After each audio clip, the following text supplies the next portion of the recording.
thank you all for listening to my MPA story today, a story that is as much about professional and educational development as it is about personal development. For as long as I can remember, I've always had a desire to do something bigger than myself, to leave an impact on the world and on the people around me. My path hasn't always been linear. When I first entered college at Georgia Tech, I studied engineering with the goal of improving water systems in underserved communities. It didn't take long, though, to realize I don't have the same passion for math that I have for people. So I changed my major to business kind of randomly and began to focus on creating opportunities for meaningful and inclusive community around me. I co-founded a servant leadership club on campus and became heavily involved in campus ministry. And in response to the Syrian refugee crisis in 2016, I co-founded a docu-project set in a small refugee resettlement town focused on bringing diverse people together around the dinner table to listen, share, build community, and embrace solidarity. It was through all of these experiences that I determined my future career path had to center on love and justice. At the time, I thought that meant working in campus ministry. But as I pursued a Master of Divinity, I was confronted with the difference between preaching and praxis. More specifically, I witnessed firsthand systems that say they're for the good and flourishing of all, but actually only work for some. Through this, I became more aware of and motivated to address the vast injustices going on around me. Feeling limited in the amount of change I could affect in the church, I shifted my focus to politics, advocacy, government, and nonprofit. And it's with this spirit, passion, and experience that I decided to pursue my MPA program. Entering the program, I felt an odd tension between doubting my ability to effectively lead in the public sector and simultaneously feeling a sense of value superiority, that my understanding of equity and justice was the utmost. In turn, my growth through the MPA program was also tensioned between empowering me and creating a humbling shift in perspective. In the areas of leading and managing and advancing a public service perspective, I grew exponentially. I came to name and define the values that inform my actions, which center on participatory philosophies of genuine inclusion, equity, humility, patience, and collaboration.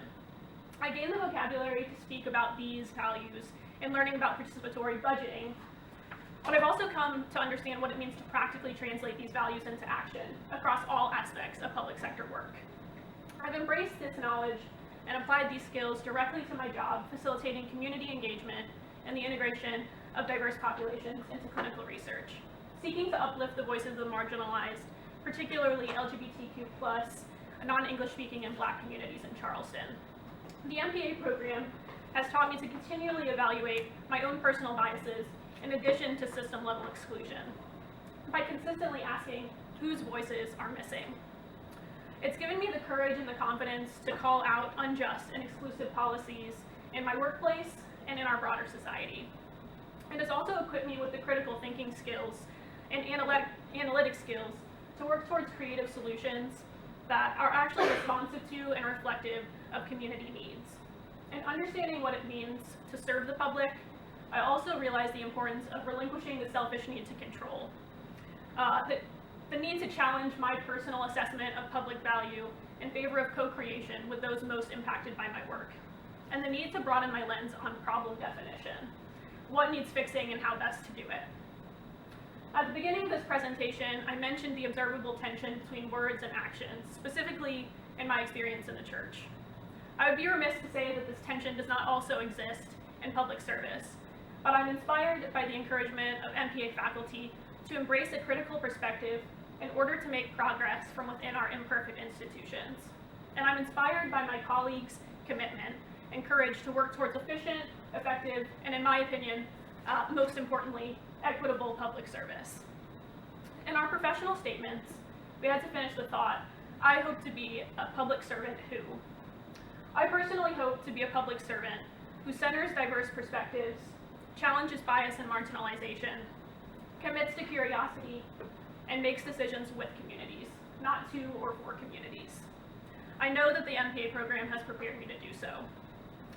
And so, I got a little ahead of myself here, I think. There we go.